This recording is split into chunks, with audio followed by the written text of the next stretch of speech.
sau đây là con ngọc này nè con này ai làm bay sau một tiếp này anh có tay ha đây cho mình là này chị này ai cái này con này hay là xa sau một tiếp đó nè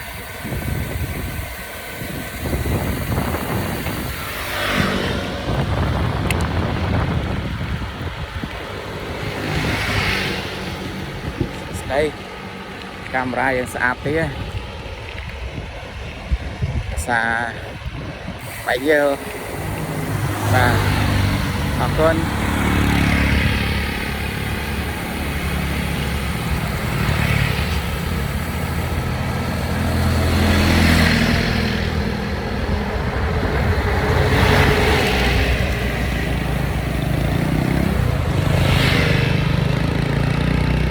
bye bye